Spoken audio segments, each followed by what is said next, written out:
Nigeria has now become the third largest debtor to the International Development Association, a branch of the World Bank.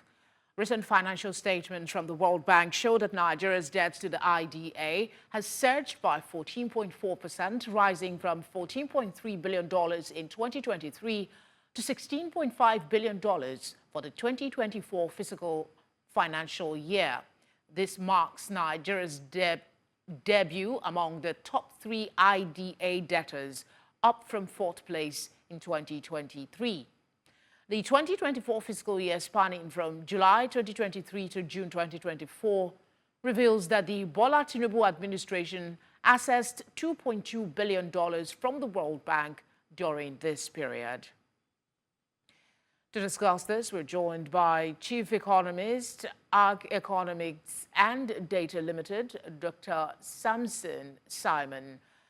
Dr. Simon, thank you for giving us your time tonight. What are the implications of Nigeria's rising debt to the IDA on its ability to meet its debt servicing obligations?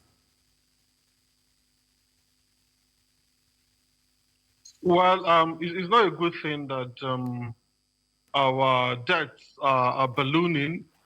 The current administration inherited a debt to GDP ratio of 38%.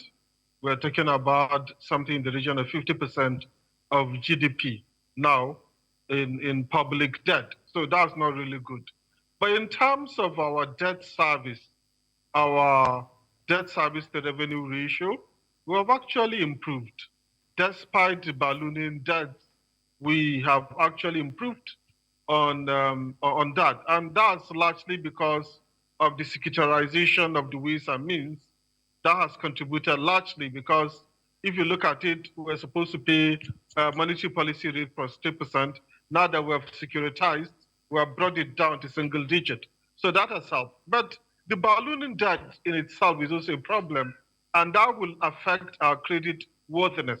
So at the moment, and for a while now, our bonds have been considered junk status, so non-investment grade. And by accumulating more debt, we're actually making the situation worse, meaning that we are at risk of default if we continue to accumulate debt as a country.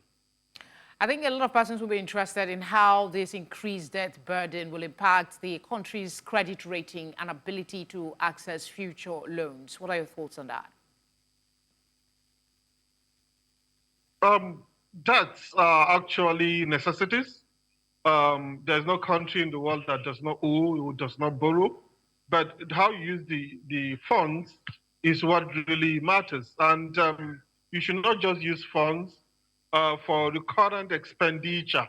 It's advisable you use the funds that you borrow in capital expenditure where this infrastructure. No, my question really is how the increased debt burden.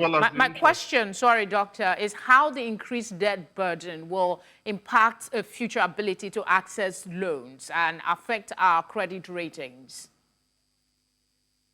I'm coming to that. It's just a preliminary statement before I attack the crux. All right, let me just get to that. So when we accumulate debt and we basically use it for deficit financing because our budgets are not balanced, we are creating a problem down the line for ourselves because we may end up using the entire revenue that we generate to pay back loans. And when you do that, it makes you a country that does not have fiscal space to maneuver, and it stops you from doing a lot of things, resources that are better allocated for critical needs like healthcare, education, and infrastructure cannot actually be used that way. And then your credit rating, even though it's poor at the moment, is even going to get worse.